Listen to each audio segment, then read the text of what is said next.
Welcome to Gambling with an Edge. And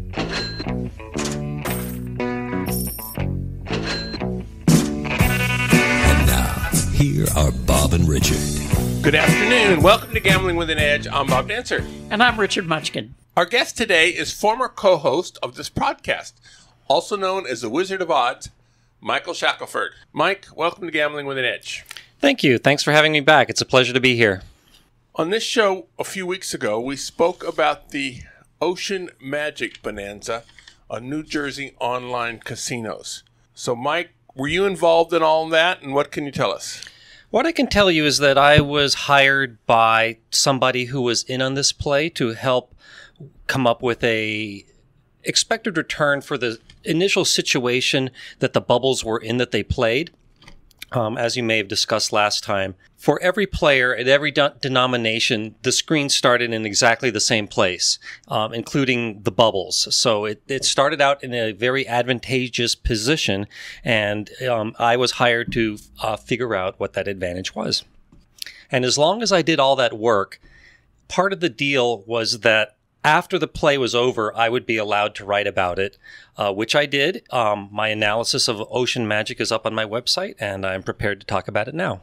I just want to say that we will put a link directly to that in the show notes, and we will put a link also to the article that has kind of been out on... I had posted it on Twitter and Facebook, and it was an article about the play, and they were having trouble getting paid, although I understand that they have collected all the money at this point. But I just want to say, for our listeners, look in the show notes, because I keep getting emails. For example, we had a recent episode where we were talking about Rob Wrightson, the most recent entrant into the Blackjack Hall of Fame, and I get emails asking, where's this article about the hammer? And if people would just look in the show notes, they will find the link to articles that we talk about on the show.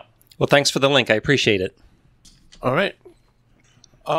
We had a listener question recently that is kind of right up Shaq's alley. So we're going to let Michael respond to it first, and then I'll have some comments, and maybe Richard will too. It's from somebody who is called the Math Bandit. So apparently he and a group of others were playing a blackjack machine on a tribal casino, and the machine is worth 100.1%. If it's dealing a single deck with the rules it says it has. Yeah, if everything is as it's supposed to be. They've accumulated 2 million hands as a group, and the net results are minus 1475 when they should be a couple thousand ahead. So they found that that they're down 2.23 standard deviations. Wants to know that if that's evidence of cheating, or what do they do on an Indian casino, or whether they should keep playing it. So with that kind of background, Michael, you get first whack at this. Thanks. So I did agree with the math that the person asking the question submitted. I show that the probability of luck as bad as he had or worse was only 1.27%. And my advice is there isn't enough evidence there to make any accusations of cheating. Again, there's a 1.27% chance that he just did this badly, just through bad luck. So nevertheless, my advice would be, not knowing anything else about where this machine is or who made it, I would quit playing. I think I have enough suspicion that I would stop. And my thought on this is you have a very, very small edge, the 100.1%. And there's various places that leakage can come in. You're assuming that all your partners are playing perfect basic strategy on this game. And that's an easy assumption to make, but how sure are you that they all are that good? Also, how sure are you that none of your partners is cheating you somehow? Now, they both, you can't really tell where this shortfall lies, so they lead to the same kind of conclusion of you probably should stop playing because you don't know where in this mix that the air lies. In terms of suing the casino on a tribal land, good luck with that. There's just nothing there to do it. So, Richard, did you have anything to say about this? Well, yeah, first of all, yeah, skimming happens, and it happens a lot. So that's definitely a possibility. Skimming happens on machines. No, I don't mean from the casino. I mean from your partners. Oh, yes. You know, people that you think are totally trustworthy, sometimes they're not. Second, I can't tell you how many people, when people ask me about, can I teach them to count cards? I've said this on the air many times now. My standard response is go learn basic strategy perfectly and then come back. And almost none of them ever do.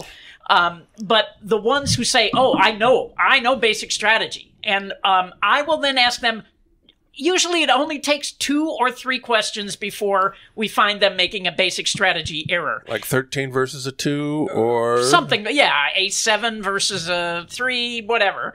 And I think, if I read this right, that this was a basic strategy that included sort of deviations based on 2-card combinations for single deck. So this is not normal basic strategy. This is really much more advanced basic strategy based on the 2-card combinations. Well, you have multi-card combinations. If your first 4 cards are 4, 3, 5... yeah. 4, and you end up with a 16 versus a dealer 10. Basic strategy is you hit a 16 versus 10, but with those 4 cards out, you should certainly stand. So I don't know if that is part of the deal or not. Yeah, and the other thing I would say is I got a report from somebody playing one of these machines, and he had played it for a period of time, and then finally dug deeply into the rules posted on the machine, and which I think there are pages and pages of these rules. And way buried in them, he found something that said something like, this machine returns 97%, or something like that. So it turned out that it was not like a Nevada standard blackjack game based on a single deck of cards. It was a game that was like a slot machine that had been set to a 97% hold. So... well, you also, although his results would be too good for it to be 97%, but what I'm saying is, not all machines operate the way they operate in Nevada. So if you're on an Indian reservation, could be possible that you're not playing a normal blackjack game. Would you, if you were this guy, would you quit, or would you keep going? Well, it would depend on. It would depend on these other factors that we're talking about, who it is that's actually doing the playing, how much I thought I trusted their ability to play perfectly, and et cetera, et cetera. So, also, would it be... Now, in Bob Nersessian's book, one of his titles is on Indian casinos. It ends with OMG, WTF, but it's like basically Indian casinos have the license to cheat, was approximately what it says. And so we asked Richard if he would still play on Indian casinos, and his response is, well, if the game was really, really, really good enough, you're willing to fade this risk that if something happens, you aren't going to be done. Well, yeah. Now, this is a 100.1% game. Now, he didn't talk about comps or various other things. Yeah, I mean, what I say about those things is it's high risk, high reward, right? So this wouldn't be high reward. No, this is not. Yeah, this is not that situation. Although, well, as you say, we don't know what kind of mailer he's generating off this, or that's true. If he had a cashback 0.2% mailer, and he's now at the 99.9% level. He's still doing okay. Yeah. Yeah. So I don't have enough information to say whether I would keep playing or not, but. Okay, if I could throw out a little bit more based on what you guys said. Okay. Regarding cheating machines, when I was in Europe, in Germany, I noticed a video poker machine that was a Joker poker game, but it had a jacks or better pay table, and I thought I was dreaming, and I was playing it, and I was just roughly breaking even, and I suspected foul play. And when I got back home, I wrote it and I analyzed it and found it to have, assuming it was a fair game, to have about a 40% advantage. And then someone on my forum said, I'm from Germany, and I can tell you right now, those games do not play fairly. They're rigged. So that's possible. I also wanted to throw out there that it would be really easy to subtly cheat in a game like this. In a 6-deck shoe, if you just threw in one extra 5, that would increase the house advantage by 0.15%. So it would bring it down to a 99.95% game. And I know it was single deck, so if they just threw in an extra 5, one every 6 decks, it would accomplish about the same thing. And yeah, but no matter what the reason is, maybe it's cheating, maybe it's skimming, who knows. I was once an investor in a big blackjack team with $1 million bankroll, and the team, despite having what we thought were great players, it lost money after expenses, and we tried to figure out why. Were there bad players on the team? Was it just bad luck? Was there skimming? And in the end, we never figured it out, but we decided to dissolve the effort without figuring out the mystery of why we were losing. The one thing I would say about cheating, to me, if the machine is a slot machine set at whatever 98%, that's not quite the same as cheating. My experience with cheating, is that nobody cheats subtly. You know what I mean? They don't want to just take a little bit.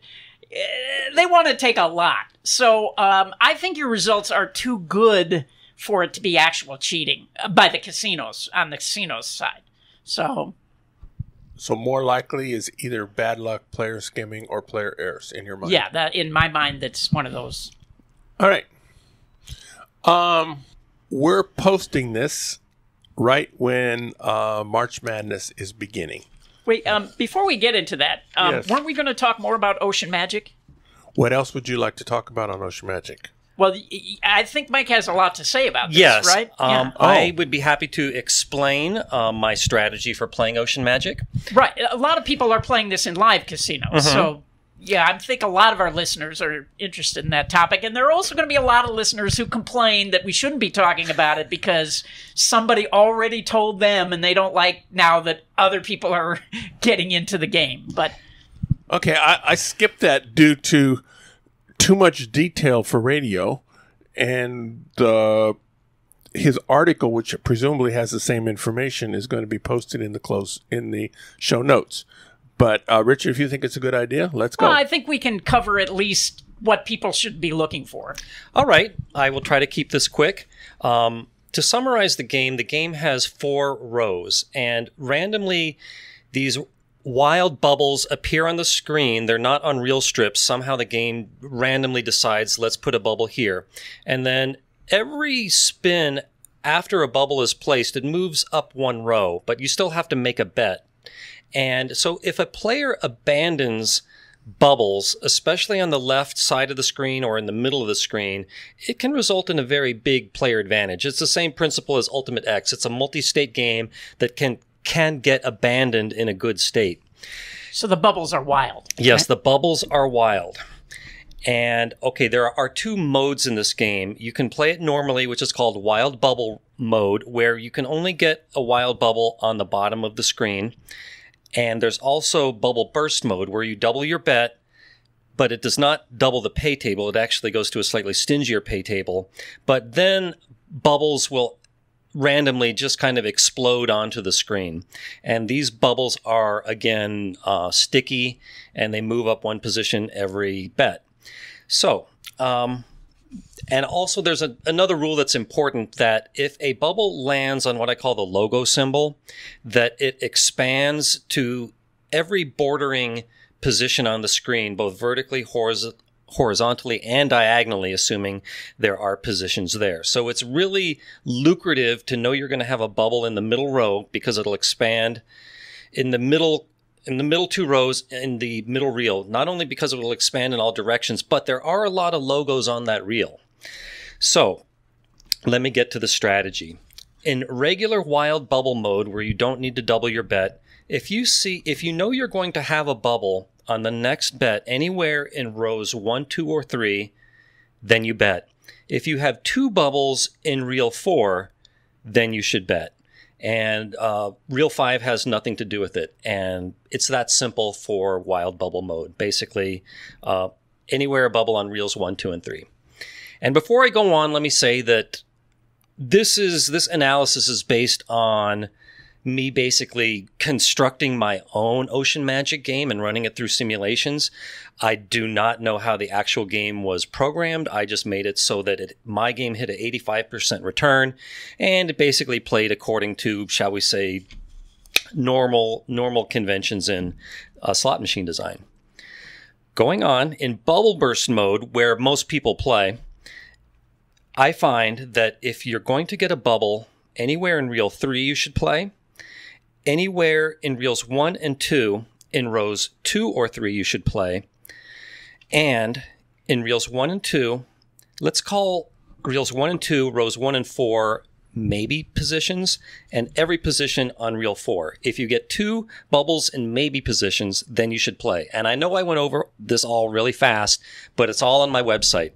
Now, the air happened on an IGT online game. Yep. Where for each player, when they sign in, they get this great opportunity if they know what to do with it. Mm-hmm. Now, IGT had this air on another game too, did they not? Yes. Can we talk at all about that? Yes, I am at liberty to say that despite losing almost $1 million on Ocean Magic, they evidently didn't figure out why they lost. And very recently, there is another game that has the same problem. It's a multi-state game, and the way every new player is presented the screen, at every bet denomination, it's in a positive state. And I'm not allowed to say the name of the game. I will be soon. And because it'll be over. I think it's already over, isn't it? I know. Surprisingly, two casinos, online casinos in Atlantic City, still have this game, despite having, I've heard, lost about $700,000 between all the Atlantic City internet casinos. And we're having this discussion 2 days before it's actually being posted on the air. So if you're planning on flying to New Jersey, it's probably 2 days late. is a long time for this to still hang on.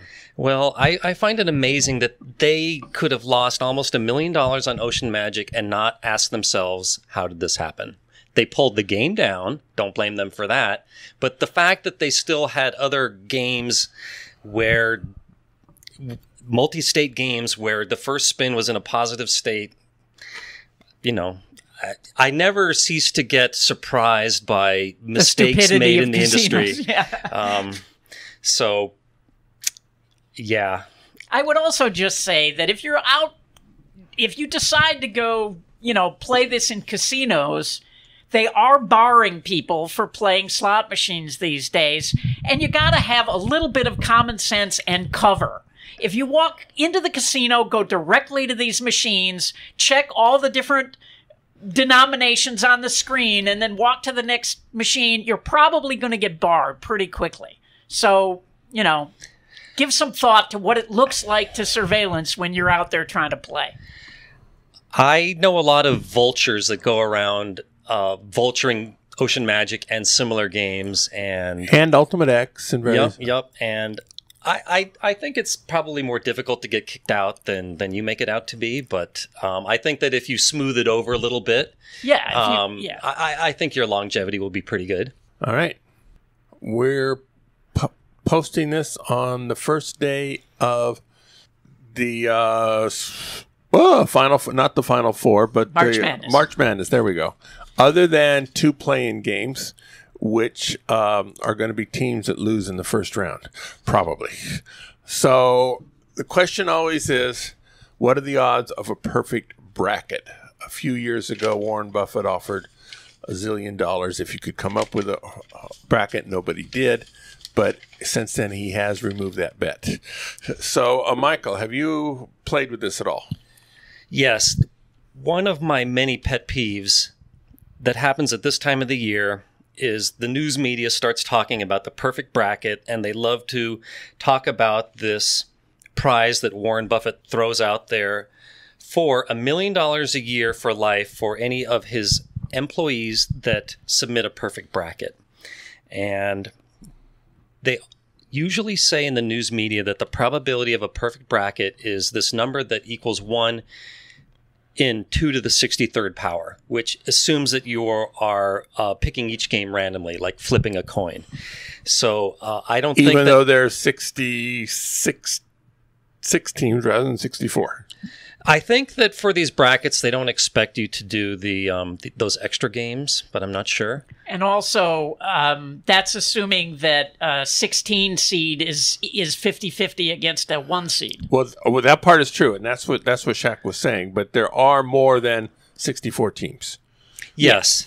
In the brackets I've filled out, you only needed to do the 64. Yeah. Yeah. Okay, here's my basic strategy for the March Madness. Always pick the higher seeded team. And I have looked at every game in March Madness going to back, I think they started it in the 80s, to determine the probability of a 1 seed beating, say, a 16 seed, which is 99.26%, a 2 seed beating a 15 seed is 99.38%, and so on, looking at every single possible matchup. And I find that if you follow this strategy, your probability of winning, or should I say your probability of a perfect bracket, is 1 in approximately 43 billion. And by the way, if you were a Warren Buffett employee and followed this strategy, I find that your expected value, assuming that you'll live 50 more years, is 1/10 of 1 cent. Wow, is he hiring? But in the media, they always make it out to be like this very generous offer. And Yeah. I'm sure that he is just laughing to himself about all this free publicity he's getting for something that he'll never have to pay out. Would he, if you were Warren Buffett's financial advisor, would you suggest to him that he have insurance for that and let somebody else bear the risk, or figure it's pocket change to him? No, he's an insurance seller. There was one of these where he was offering a prize of $1 billion, and I think he got Pepsi to pay him some amount of money for something like this, where basically he was the insurance for Pepsi, right? Something like that. So yeah, no, he's a math guy. He understands, how good a business insurance is, and he wants to be the seller of insurance, not the buyer. Yeah, absolutely. He's a very smart man, and 50 million is pocket change to him. So yeah, absolutely, I would tell him to take the risk. That's why it always seemed crazy to me that casinos, who are supposed to be in the business of gambling, would buy insurance on these promotions that they have. Yeah. It's just ludicrous. Yeah, like I've done a lot of tournaments, and the prize pool, which might be only like $300,000 for a big casino like the Mandalay Bay, but they might have like some special prizes, like if you win every single round or something, and they insure stuff like this, even if it's only like a $1 million prize they might have to pay out. Yeah. A casino like the Mandalay Bay should be able to comfortably pay out $1 million. Well, and one of them that I remember hearing about was a golf tournament that one of the casinos sponsored, where if you got a hole in one, you got some, I don't know if it was $1 million, but it was a big prize. And yeah, they went out and bought insurance to it's just, you're supposed to be in the gambling business. Just ludicrous. You're preaching to the choir with me. Yeah. Okay. Several years ago, I got an autograph edition of Gambling 102 by Michael Shackleford. I hear there's a new version in the mix. What's the status of that, Michael? Well, thank you for asking. My first edition of Gambling 102 has finally run out. It took many years for it to do that. And so I'm happy to say that the second edition will be coming out, I don't know, in a few months, I hope. And it's completely rewritten. Everything is written, shall we say, my way and completely from the beginning. And there's going to be a lot of new material, a lot of new games like Ultimate Texas Hold'em and Mississippi Stud, things like that. Some stuff will be removed, but nothing. I don't want to say anything bad about the last version, but this one is going to be much more written the way I wanted the last one to be written, and I'm going to be very proud of it. So please. And why wasn't the last one written the way you wanted it? Was it had to do with the editing process? I don't want anyone to get angry at me, but shall we say that me and Huntington Press had some different ideas about things, and we basically kind of met in the middle. And I'm hoping that with this version, they will say, Mike, let's do it your way this time. And this way, I hope it'll engender more sales, because if it's basically just similar to the last book, a lot of people might not buy it. If now, I don't remember how many pages the last one was, but assume as a round number, the last one was 200 pages. How big will this one be? I think it'll be a little bit bigger. We got several other questions to ask Shaq.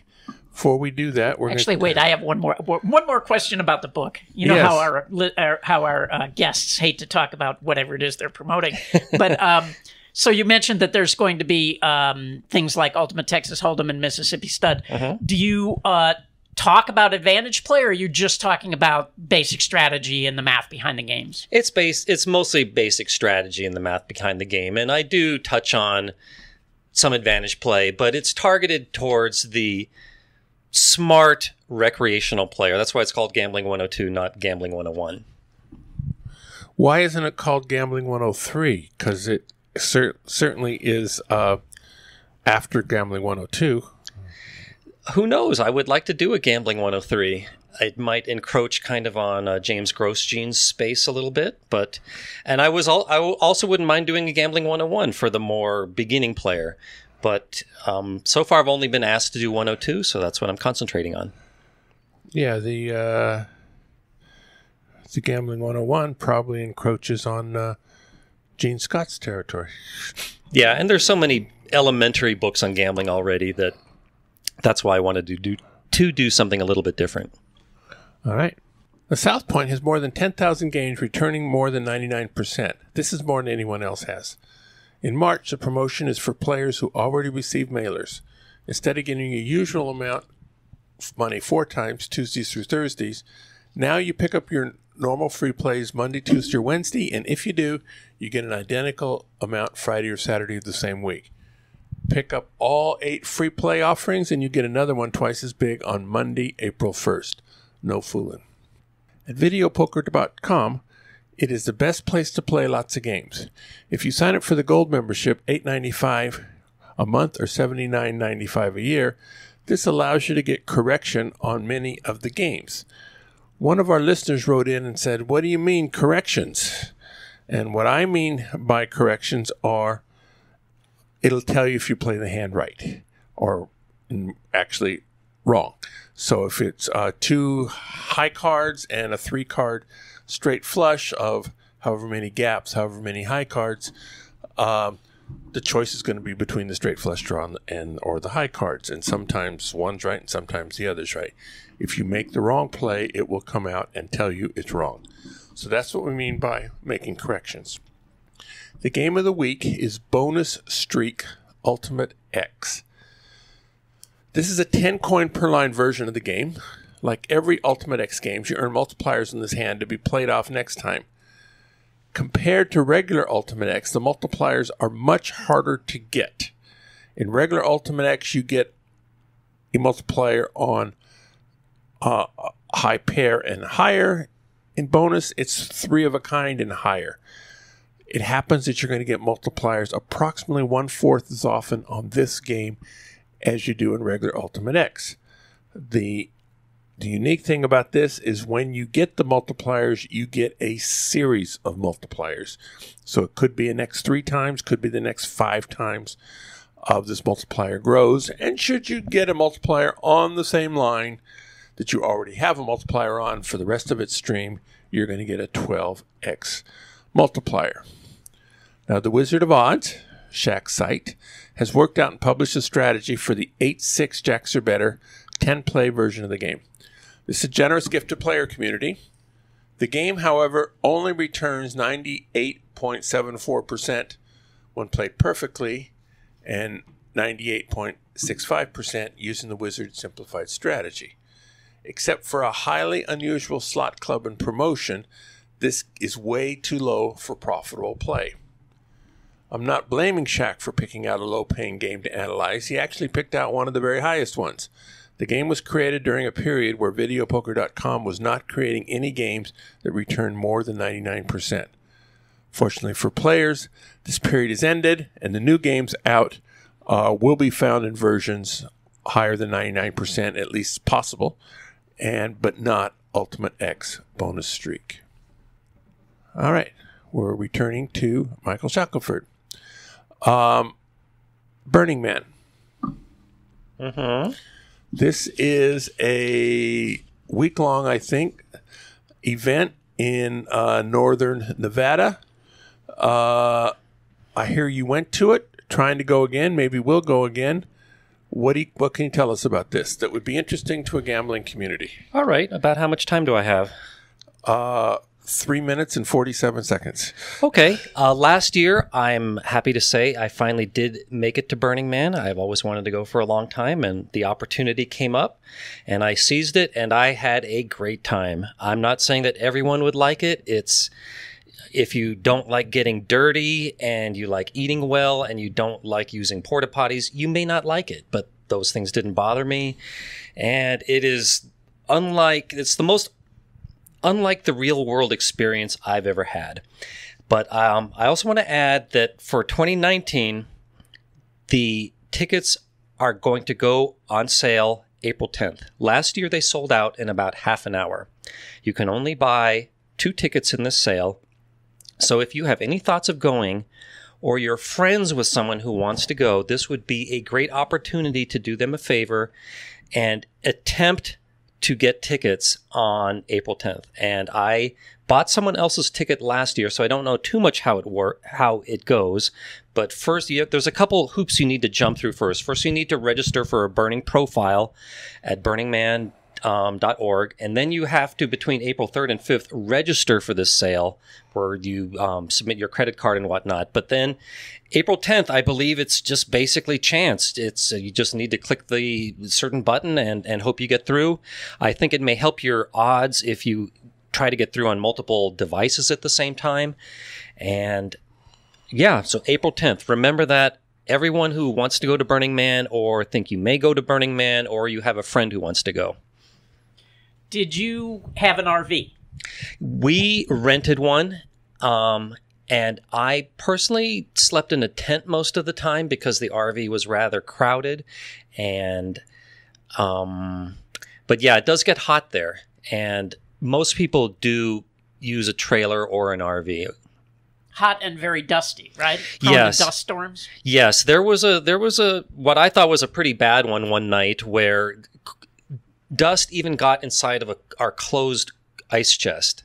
And dust was just everywhere. But the next morning, everyone seemed to be acting like it was just an ordinary day. So I get the impression that these happen every year at Burning Man.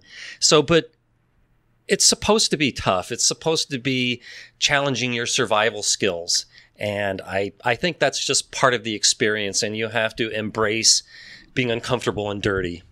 When my kids were like 8 and 9, my son came up to me and said, "Can we go to Burning Man?"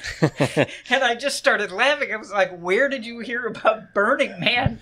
And, he had no idea what it was, but I guess there was some episode on The Simpsons or South Park or something where he had seen it, and I just thought it was funny that the 8-year-old wanted to go to Burning Man.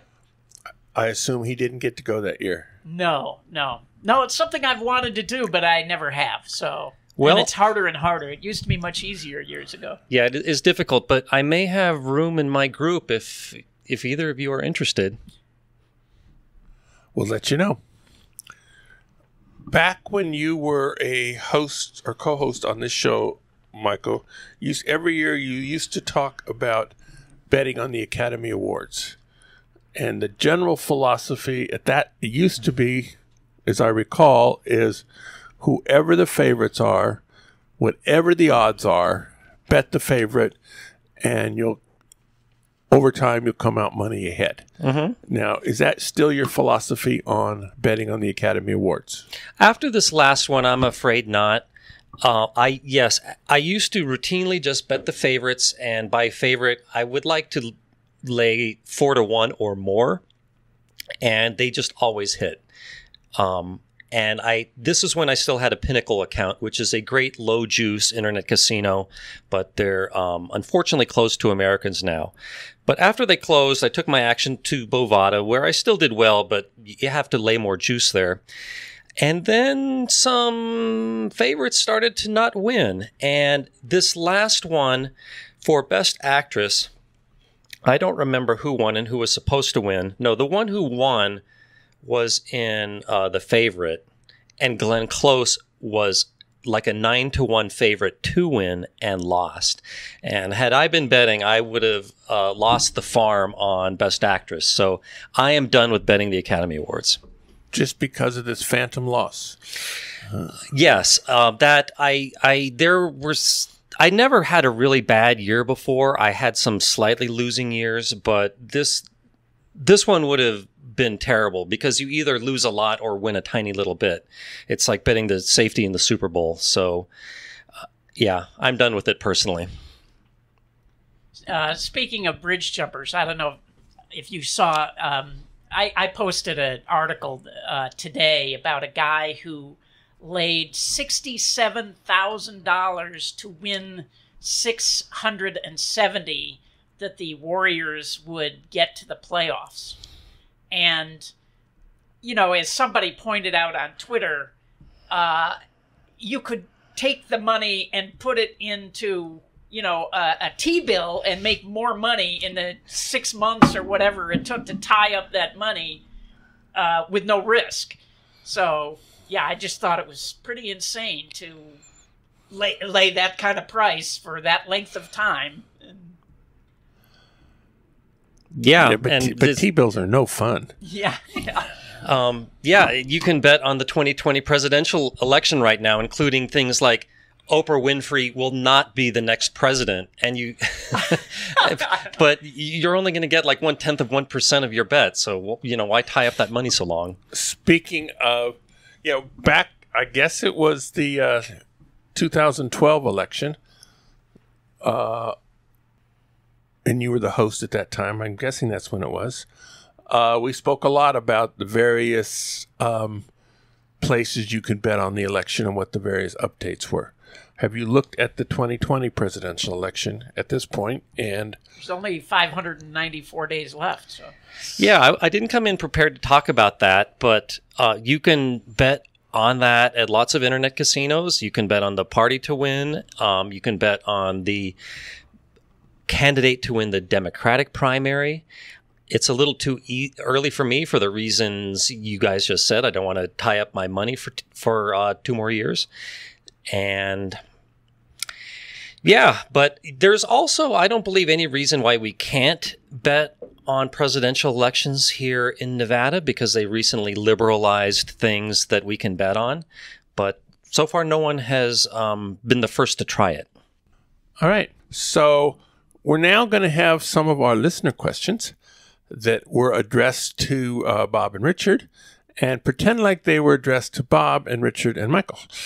And so we'll all chip in and see what they have to say. I'm going to pick ones that might be more up Shaq's alley. We'll see. First question. I live in Colorado. The casinos here have the bust bonus side bet. I'm still in the early stage of card counting. I can keep the running count through most of six-deck shoe. I was wondering if card counting would be helpful in telling the players when to play the bust bonus bet. I would love to know about your opinion on that, or if you knew any mathematician that has a strategy of taking advantage of the side bet. Thank you in advance. Yeah. That actually, before I knew that Shaq was going to be on the show, my answer was going to be go look at his website, because there are so many of these side bets now. I don't know what the bust bonus side bet is. So maybe you do. Yeah, I'm afraid I don't have a good answer to that. I know I analyzed the basic odds for that on my website, but I don't get into the countability of it. I may do more of that in the future now that Elliot Jacobson is no longer keeping up his site, which was very good for that kind of thing. But yeah, I'm afraid my answer is I just don't know. Yeah, but I would also say if you are only able to keep the count through most of the shoe, you're not ready yet. And I would stick to perfecting your card counting before you start worrying about new counts and counting other things. Exactly. I agree. All right. Somebody else wrote, if I put $15,000 into a slot machine, does that generate a CTR, currency transaction report? Does it matter if I'm using a player's card? If I win a $15,000 slot jackpot and demand cash payment, will they generate a CTR in addition to the W2G? Should I care? Before I let Mike or Richard tackle this, I'm going to attack it myself, and then they can correct me if I say anything wrong. I added the list to Bob Nersessian for the next time he's on the show, in case his answer is different. I'm curious as to how you get $15,000 into the slot machine. Play a $100 slot. Most casinos have their bill acceptors set way lower than that. Some bill acceptors will allow tickets larger than that, but not cash. If you buy tickets from the casino, often called purchase tickets, using cash, CTRs will be generated. The casino typically does not tell you when it generates a CTR. Casinos will not sell you $10,000 or more in purchase tickets without knowing who you are, whether you are using a player's card or not. Yes, if you get a big cash payout, either all at once or say $3,000-$4,000 cash payouts, the sum of which happens to be more than $10,000, if you get that in one calendar day, the casino will generate a CTR. This has happened to me more than 1,000 times. It has never happened that the casino told me they were generating a CTR. This does not bother me. I file as a professional gambler, and it's fairly normal for such people to get many CTRs. As to whether it should bother you, how do you generate most of your money? Are you on the IRS radar for money laundering or other financial crimes? If so, a CTR from a casino could be very interesting to them. Yeah, so I would just say, no, you don't need to worry about a CTR. Yes, if you have more than 10,000, they're going to file one, but it's not a big deal. But if you don't particularly want one, you can just ask them to write you a check instead, and they will. And that doesn't generate a CTR because it's not a cash transaction. But the other thing I find weird, Bob, is you've never gotten into a video poker machine more than $10,000? Like, I don't understand why that would be hard to do. Oh, well, well, first of all, yes, I do, but not by adding money. It could be, like, at one particular casino, I was playing a $5 5-play machine. Right. So you could easily get in over 10,000. And especially, it was key to credit. So at one point, I hit a 20,000 Royal. So instead of paying me in cash, just the $20,000 went up there. So, but that's getting up there by a win, not cash. Putting that particular casino would not allow you to put more than $3,000 cash into a machine. The bill acceptor would lock up. It wouldn't do it. And what would happen at that point? You just could not put more money in. Now, if you had... but then you could call an attendant and they would fix it or something, right? Well, there's nothing to fix. On a $5... You're playing and you get stuck. You're stuck $3,000? You're saying you can't play anymore? Oh, no. They will not allow you to play more than having $3,000 worth of credit and put in more. Yeah, but let's say if you lose it, and you go down to zero, well, you can put in another 3,000. Right. And you could do that 4 times and easily. Get in more than 10,000 in a day. That much easily. Yes. So, but to my knowledge, that does not trigger a CTR because As far as I know, nobody is really keeping track of that. As far as I know, you're right. But I'm not positive that's true. A player says he's been doing well in local card rooms playing blackjack. Even though they pay 6 to 5, the time spent playing instead of traveling makes it well worth it. The biggest thing is there's no heat whatsoever. His question, if he gets backed off or 86 from a California card room for the reasons an AP may be backed off, can they still back you off in an Indian card rooms? First of all, the card rooms are not Indian. The card rooms are Non-Indian. They're not supposed to be able to back you off, but they do it. And then apparently they let you back in, or you can go back in even though they claim you're 86th. Yes, they do back people off. And you're saying that there's no heat. It means you're probably not betting very much. If you bet a lot, they are going to give you heat and back you off. And he's got to have a pretty big spread to beat the 6 to 5. Yes, and yes, you can beat 6 to 5 with a big enough spread. So, yeah. If I could jump in there, I think the best way to beat the California card rooms is to bank them. And one could talk about this a long time. You're not supposed to bank as a business, but a lot of people will only bank until they are made to feel not welcome or specifically told they're not welcome.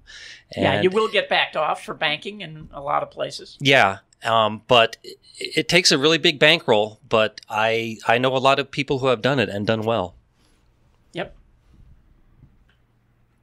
Actually, I think there are a lot of opportunities in the California card rooms on both sides of the table. Any that you can talk about? No, but well, banking obviously is one of them.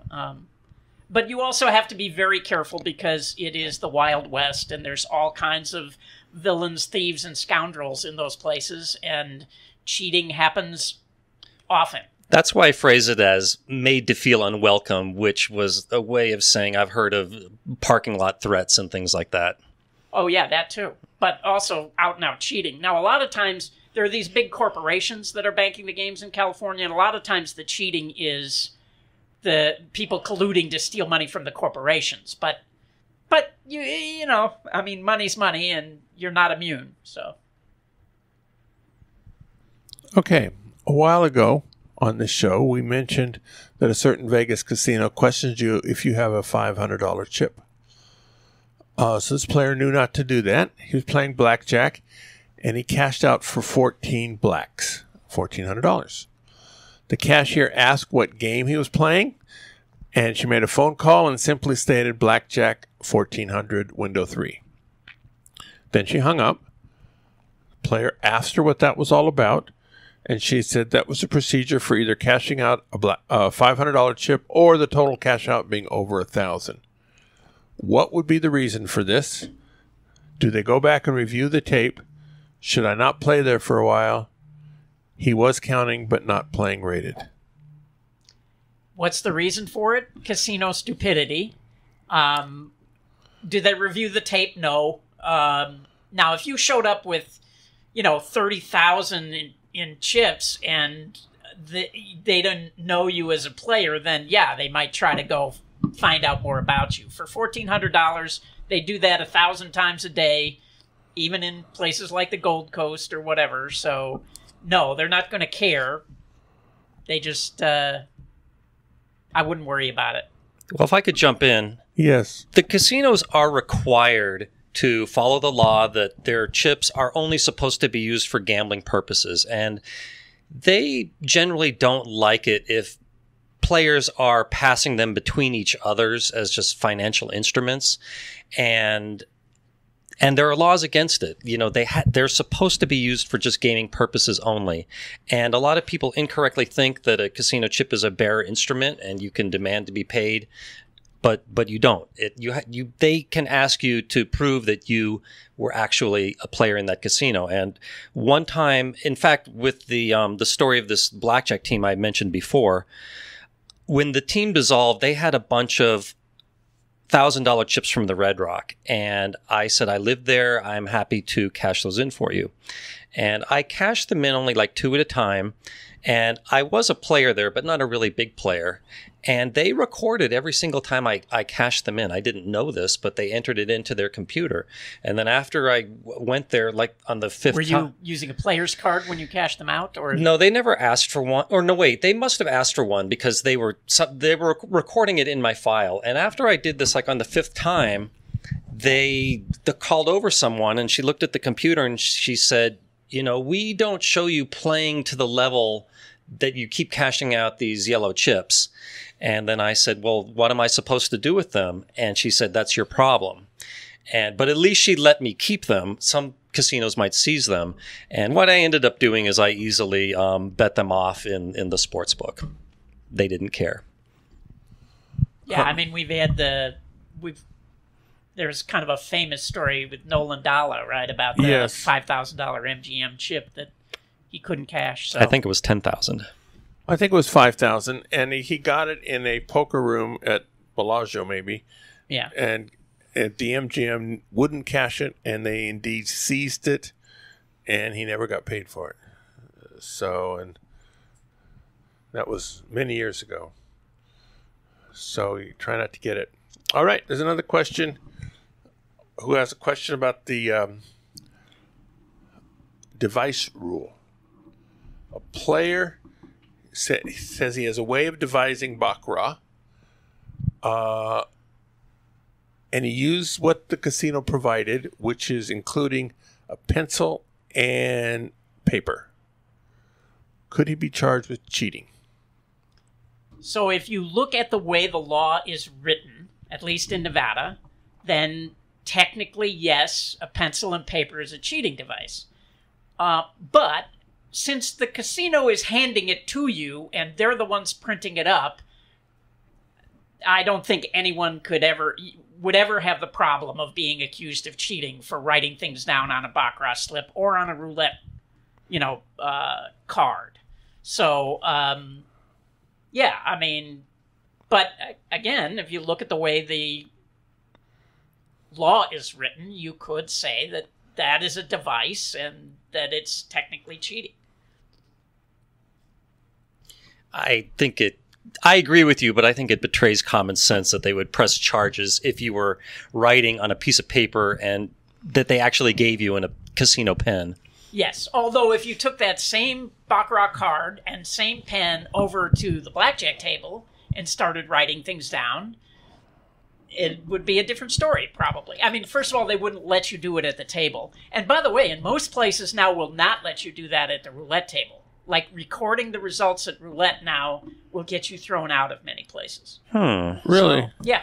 Even though many casinos, perhaps most, have these electronic scoreboards where the last 20 results are posted right in front of you. But if you start, like, hanging around the roulette tables and writing down the results, many places security will come and tell you can't do that. Not because it's smart for them to do it. It's just that they think some people can beat roulette. They're right, of course. Yeah. And if you're throwing out a lot of babies with the bathwater. Yeah. Another question that we've already somewhat answered, but maybe we can go into more detail, is that, the question was, can deep penetration in a large bet spread beat a 6-5 game? The short answer is yes. Would you say use Casino Verite software to figure out what, or what would you suggest, Richard? Yeah, Casino Verite you'll be able to plug in a bet spread and see if you have an edge, given whatever the penetration is. And Casino Verite will handle 6-5. Actually, I'm assuming it will, but I don't know that for a fact. All right. So we have... Maybe that could make an article for your site, Mike. Thanks for the suggestion.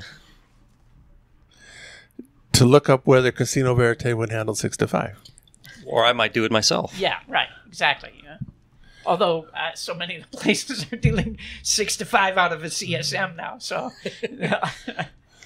With no mid-shoe entry, which kind of makes a lot of sense on a CSM. All right. We've been talking to Michael Shackleford, Wizard of Odds. It's been too long since you visited. Come back and play with us again. It's been fun. Thank you very much for having me. Thank you, Richard. Go out and hit a royal flush, everybody. Good day.